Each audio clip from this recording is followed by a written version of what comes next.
हर लड़की का सपना होता है कि उसकी शादी एक अमीर घर में हो, उसे ढेर सारा प्यार करने वाला पति मिले। वहीं अगर इसका उल्टा हो जाए तो औरतों की ज़िंदगी नरक बन जाती है। लेकिन मैं नसीब वाली थी, मेरी शादी एक अमीर घर में हुई। लेकिन शादी की पहली रात मेरे सास-ससुर कमरे में आए और कहने लगे, बेटी, अगर तुम अपनी जान बचाना चाहती हो तो आज यहाँ से भाग जाओ। मैंने उसकी बात नहीं मानी क्योंकि मैं अपने पति से बहुत प्यार करती थी। फिर एक दिन यह बात मैंने अपने पति से बता दिया। अगली सुबह मेरे साथ सास-ससुर घर में नज़र नहीं आ रहे थे। जब मैं यह बात अपने पति से पूछा तो कहने लगे कि एक रिश्तेदार के यहाँ गए हुए हैं। मुझे कुछ अजीब लग रहा था। जब मैं उनके कमरे में जाकर देखा तो मेरे हाथ-पाँव काँपने लगे। यह तो मेरा नाम भारती है और मेरे घर के हालात इस कदर ख़राब थे कि नौकरी की ज़रूरत पेश आ गई थी क्योंकि मेरी शिक्षा अच्छी थी, मैं पढ़ाई-लिखाई में बहुत अच्छी थी। हम बहुत गरीब ख़ानदान के हैं। मेरे पापा ने जितना मुझे पढ़ाया उतना घर में किसी ने नहीं पढ़ा था। अच्छी मुझे नौकरी मिल किसी जाती, भी मेरे पापा कंपनी में पुरानी सोच के थे, बल्कि लड़कियों को हमेशा सपोर्ट करते थे। यही सोच उनकी मुझे बहुत अच्छी लगती थी। मुझे बहुत से लोग यह कहते कि क्यों बेफिजूल में अपना पैसा खर्च कर रहे हो, एक ना एक दिन लड़की को विवाह कर दूसरे घर जाना है। मेरी बुआ खुद पापा से यही बात कहती थी, लेकिन मेरे पापा ने मुझे पढ़ाई लिखाई के लिए बहुत कभी भी रोका टोका नहीं। मेरी बुआ कहती थी कि जल्दी से बेटी की शादी करके विदा कर दो, लेकिन मैं अभी शादी नहीं करना चाहती थी बल्कि अपने पैरों पर खड़े होना चाहती थी। हम दो भाई बहन थे। भाई मुझे काफ़ी छोटा था, स्कूल जाता था। घर में कमाने वाला सिर्फ पापा ही थे, इसलिए मैं उनका सहारा बनना चाहती थी। जब तक मेरा भाई बड़ा हुआ नहीं हो जाता मैं शादी नहीं करूँगी और इस घर को चलाने में पापा की मदद करूँगी। मेरे पापा बच्चों की इच्छा को हमेशा सबसे ऊपर रखते थे। वह हमें इसलिए पढ़ा लिखा रहे थे ताकि हम अपनी ज़िंदगी अच्छे से गुजार सकें और इसके लिए बहुत ज़्यादा फीस भी जमा करते थे। लेकिन हमें अच्छे स्कूल में पढ़ाया, अपनी शौक़ को मारकर हमारे बारे में सोचा, तो मेरा भी फ़र्ज़ बनता है कि मैं उनके सारे शौक़ पूरे करूं। मेरी माँ भी पापा का पूरा साथ देती थी। वह एक अच्छी माँ होने के साथ एक अच्छी पत्नी भी थी। मेरे माँ बाप और मैं बहुत प्यार और एक दूसरे के लिए सम्मान था। उन्हें देखकर मैं भी यही सोचती थी कि मेरा हमसफ़र भी ऐसा हो जो मुझे प्यार और सम्मान दे। हमारी ज़िंदगी बहुत अच्छी चल रही थी, लेकिन फिर एक दिन हमारी ज़िंदगी में एक तूफ़ान आया कि पूरी ज़िंदगी उलट-पलट हो गई। मेरी पढ़ाई जो कि पूरी हो चुकी थी, पापा ने मेरे हाथ पीले करने के बारे में सोचा। पापा का कहना था कि तुम अपने घर की हो जाओ तो मैं निश्चित हो जाऊंगा, लेकिन मैं अभी पापा को छोड़कर नहीं जाना चाहती थी। मैंने ज़्यादा जोर ज़बरदस्ती नहीं की और पापा को हाँ कह दिया। पापा ने कहा कि अगर तुम मेरी मदद करना चाहती हो तो ऐसे करो, शादी करने के लिए राज़ी हो जाओ और मुझे मेरा फ़र्ज़ पूरा करने दो। मैं पापा को इनकार नहीं कर पाई। पापा के एक दोस्त ने अपने बेटे के लिए मेरा हाथ मांग लिया और पापा ने खुशी-खुशी हाँ कह दी। शादी की तैयारियां भी शुरू हो गई थी। पापा ने मेरे लिए हर वह चीज़ खरीदी थी जो हर बाप अपनी बेटी को देने के लिए खरीदता है। बस किस्मत, शादी को एक हफ्ता रह गया था और पापा का एक्सीडेंट हो गया था और शादी को रोकना पड़ा था। पापा अस्पताल में भर्ती थे। उनके इलाज के लिए अच्छी खासी रकम की ज़रूरत थी। उनकी दोनों टांगों बहुत बुरी तरह से जख्मी हो गई थीं। उनके इलाज के लिए बहुत पैसे चाहिए थे, जबकि हमारे पास इतने पैसे मौजूद नहीं थे।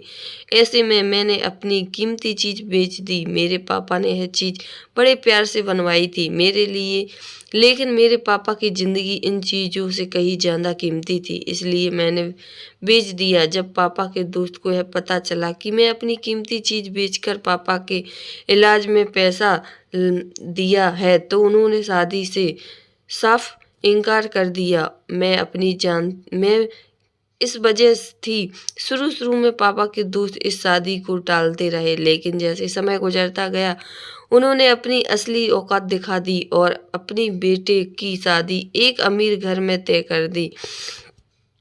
पापा के इलाज में और ज़्यादा पैसा की ज़रूरत थी, इसलिए मैंने नौकरी ढूंढना शुरू कर दिया और कुछ दिनों में मुझे एक बहुत अच्छी नौकरी मिल गई जिसने मुझे अच्छी थी। इसमें अब घर का खर्चा भी चल रहा था और पापा का इलाज भी हो रहा था। मैं 2 साल से नौकरी कर रही थी। मेरे काम से कभी कोई कमी नहीं आई। फिर एक दिन मेरे बॉस ने ऐसी बात कह दी कि मैं हैरान हो गई। उन्होंने मुझसे शादी करने की बात की और साथ में यह भी कहा कि मैं तुम्हारे पापा का पूरा इलाज भी करवाऊंगी और घर का खर्चा भी उठाऊंगा। मुझे और क्या चाहिए था।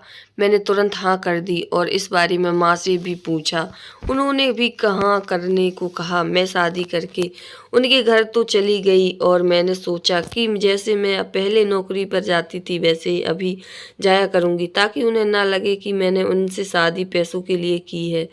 मैं मेहनत करके अपने परिवार का खर्चा खुद उठाना चाहती थी। मेरे बॉस का घर बहुत आलीशान था। मैंने कभी सपने में भी नहीं सोचा था कि मैं इतने बड़े घर में मेरी शादी होगी। यह शादी मैंने कुछ हालात की मजबूरी में भी की थी और पापा के दोस्त को दिखाने के लिए भी की।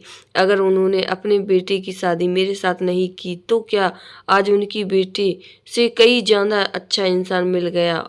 मुझे मेरी शादी में पापा ने अपने दोस्त को भी बुलाया था। मेरा इतना अमीर ससुराल देखकर वह महंगे तोहफे देखकर फिर देखकर उनके चेहरे का जलन के रंग दिख रहे थे। जब पापा के दोस्त को यह पता चला कि मैं नौकरी कर रही हूँ तब वह बहुत पछता रहे थे कि अगर मुझे वह अपने घर की बहू बनाने लेते तो आज मेरी कमाई उनके घर जाती। मेरी किस्मत अच्छी थी कि ऐसा इंसान मेरी ज़िंदगी में आया कि मेरा भी बहुत ख्याल रखते थे और मेरे घर वालों का भी सारा खर्चा उठाते थे। मैं इस बात से बहुत खुश थी कि चलो कोई तो है जो मेरे घर वालों का सहारा बना है। मेरे पापा अच्छे अस्पताल में इलाज चलने लगा था जिससे उम्मीद की किरण नजर आ रही थी। अब मेरे पापा की दोनों पैर जल्दी से ठीक हो जाएंगे और वह दोबारा अपने पैरों पर चलने लायक हो जाएंगे। मैंने सोचा था जब मेरे पापा ठीक हो जाएंगे तो मैं अपने पति को कह दूंगी कि अब वह मेरे पापा का खर्चा ना उठाएं क्योंकि वह अपना और अपने परिवार वालों का खर्चा उठा सकते हैं। क्योंकि मेरे पापा खुददार इंसान थे। वह कभी किसी की मदद नहीं लेते थे। मेरे पति ने हमारे लिए किया वह किसी उपकार से कम नहीं है। इनके लिए मैंने अपने पति के हाथ जोड़कर शुक्रिया कहा। मेरे पापा ने मुझे एक वादा किया था कि जब मैं ठीक हो जाऊंगा तो तुम्हारे पति का सारा पैसा लौटा दूंगा। काम कर मैं तब हाँ कह दिया था क्योंकि पापा इलाज के लिए मान नहीं रहे थे। मेरे पति ने भी कभी इस बात का कोई एहसान नहीं जताया था। मेरा पति मेरे लिए किसी फरिश्ते से कम नहीं था। उनके लिए मेरे दिल में सम्मान बढ़ गया था। मुझे ऐसा लगने लगा था कि अब सारे दुख खत्म हो जाएंगे। जिंदगी आराम से गुजर रही थी। शादी के कुछ दिन बाद ही मेरी सास कहना शुरू कर दी कि बेटी यहाँ से भाग जाओ। उनकी बात पर हैरान हो जाती थी। मेरी सास ज़्यादा समय अपने कमरे में ही बिताती थी लेकिन वह ऐसी बात क्यों करती थी। जब मैं उनसे यह पूछती थी कि आप ऐसा क्यों कह रही हो तो वह अपने कमरे में चली जाती और यही कहती कि तुम समझदार हो, चली जाओ वरना तुम्हारा ज़्यादा बुरा हाल हो जाएगा। फिर अपनी जान से हाथ धो बैठोगी। लेकिन भला मुझे इस घर में कैसा डर। मेरे पति भी तो बहुत अच्छे इंसान थे लेकिन अब मैं अपने कान खुले रखने लगी कि कोई सुराग मिले और मैं इस बात की तह तक पहुंच जाऊं और सच्चाई का पता लगा सकूं कि मेरी सास ऐसा क्यों कहती है। मैं फिर ध्यान दिया घर की नौकर अपने काम में व्यस्त रहते, मुझसे बात भी नहीं करते। मैं कई बार उनसे पूछने की कोशिश की लेकिन वह सिर्फ काम की बात करते और यही कहते कि हमें कुछ नहीं पता, हमें यहाँ नए हैं, इस बारे में कुछ नहीं जानते। मेरा पति जो एक तरफ मेरे घर वालों का इतना ख्याल रखता वहीं दूसरी तरफ अपनी माँ से दूर रहता था। मैंने आए दिन किसी को वह अभी ऑफिस से आने के बाद अपने पति माँ से मिलने उनके कमरे में भी नहीं जाता था। वह बात हैरान करने वाली थी। मैंने उन दोनों को साथ में बातें करते कभी नहीं देखा था। वह खाना भी अपने कमरे में ही खाती थी। ऐसा लगता ही नहीं था कि वह उनकी माँ है। कोई बेटा अपनी माँ से इतनी भी रूखी से कैसे पेश आ सकता है, वह तो सबके लिए मसीहा था और अपनी माँ से इतना दूर था। एक ऐसे माँ मुमकिन था। पहले मैंने सोचा इस बारे में अपने पति से बात करती हूँ, लेकिन मुझे यह भी डर था कहीं उसे मेरी किसी बात का बुरा न लग जाए। मैं अपने काम से काम रखती थी। सोचा था माँ बेटे का मामला है, मैं उसमें क्या बोलूँ, लेकिन दिन ब दिन मेरी सास मुझे कुछ भी अलग अलग बातें करने लगी थी। मैं उनकी बातों से परेशान हो जाती थी और मेरे कमरे में अब कीमती चीज़ गायब होने लगी। सच में इस घर में कोई अनहोनी घटना घट रही थी, इसलिए मेरी सास ऐसा बोल रही थी। मुझे डर लगने लगा था, इस घर में ज़रूर कोई गड़बड़ थी। आखिर मेरे कमरे में से सब कैसे गायब हो रहा था, जबकि अपने कमरे की सफाई मैं खुद करती हूँ और नौकर भी बिना मेरी इजाज़त नहीं जाते थे। क्या हो रहा था? जब यह सिलसिला नहीं रुका तो मैंने सारे नौकरों को इकट्ठा किया और इस बारे में पूछा तो सबने ना मैसेज हिलाया और कहने लगे, मैम साहब हमने आपकी कोई चीज़ नहीं उठाई। मेरी सास मेरे पति के ऑफिस जाते ही मुझे यही कहती कि तुम अपनी खैरियत चाहती हो तो यहाँ से चली जाओ, इसी में तुम्हारी भलाई है। मैं इन सब बातों से परेशान हो गई थी। अब मैंने फैसला कर लिया, यह बात जानकर रहूँगी कि यह तब होगा जब मैं यह बात अपने पति से कहूँगी, क्योंकि मेरी सास तो कुछ बताती ही नहीं। मैं इनका इंतज़ार करने लगी। जैसे ही यह घर आए मैंने इनको सारी बात बता दी। कैसे उनकी माँ मुझे कई दिनों से यह बात परेशान कर रही है। मेरी इस बात का उन्होंने कुछ खास जवाब नहीं दिया। बोले, मैं बहुत थका हुआ हूँ, कल बात करते हैं। अगली सुबह तो मेरी सास घर में नहीं थी। मुझे लगा उनके ऑफिस जाते ही अपने कमरे से बाहर आ गई जाएंगे, लेकिन ऐसा नहीं हुआ। मैं हर तरफ ढूंढ लिया, वह कहीं नजर नहीं आ रही थी। इस बारे में नौकरों से पूछा तो उन्हें कुछ पता नहीं था। शाम को जब मेरे पति देव आए तो मैं उनसे पूछा तो कहने लगे एक रिश्तेदार के यहाँ गई हैं। आज से पहले तो कभी ऐसा नहीं हुआ था। मुझे अपने साथ कुछ गलत होने का संदेह हुआ। दाल में जरूर कुछ काला है जो मुझे दिखाई नहीं दे रहा है।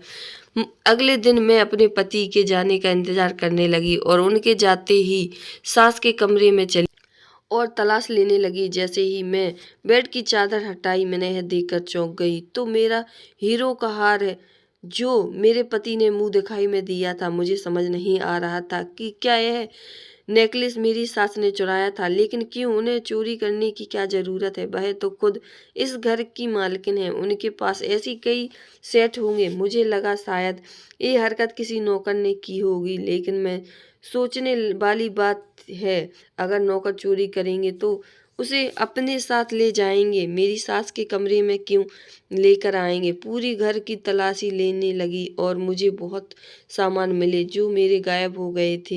यह सब जो हो रहा था मैं अपने पति से बताना चाहती थी। यह भी सोच रही थी कि कहीं मेरे पति ने अपनी माँ को गायब तो नहीं कर दिया ताकि वह मुझे सच्चाई ना बता सके। और जितना हम कुछ छुपाने की कोशिश करते हैं वह उसका पीछा उतना ही करता है। मुझे यह सच जानने के लिए जो भी कीमत चुकानी पड़े मैं चुकाऊंगी, भले चाहे उसके लिए मुझे यह घर छोड़ना पड़े।